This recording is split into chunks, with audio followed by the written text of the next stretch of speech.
CIST dans son autobiographie, Comment te dire au revoir, que Stéphane Tapie, 53 ans, a décidé de se livrer. L'occasion pour lui d'avancer, et de mieux gérer ce deuil impossible, qui suit la mort de son illustre père, Bernard Tapie.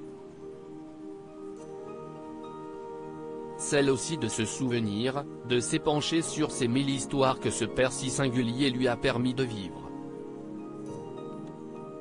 Un père pas comme les autres qui a connu aussi la case prison, et pour s'y préparer, le magnat des affaires parfois très difficile à gérer avec ses colères, se livrait à un drôle d'entraînement.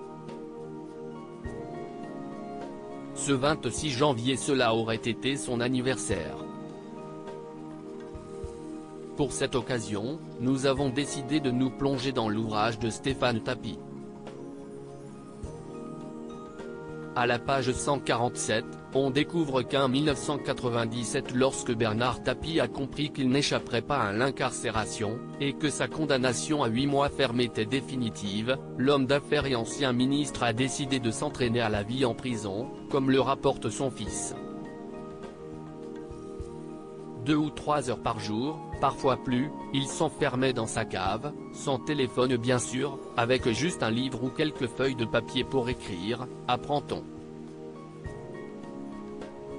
Puis, le frère de Sophie Tapie écrit, parfois, il y restait la nuit. Il se fixait une heure avant laquelle il ne sortirait sous aucun prétexte afin de ne pas foutre en l'air toute sa préparation.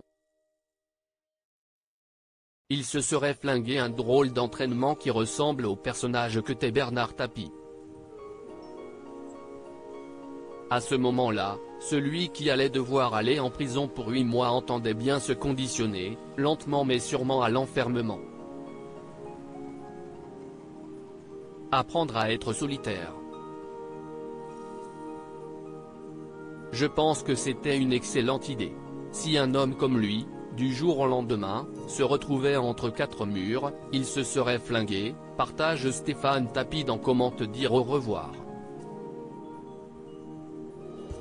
Un lion en cage, au bout d'un moment, perd la flamme qu'il avait dans l'œil. Son instinct sauvage le quitte, et il devient docile, écrit-il. Pour un homme comme Bernard Tapie, être docile, cela signifiait être cassé, abdiqué.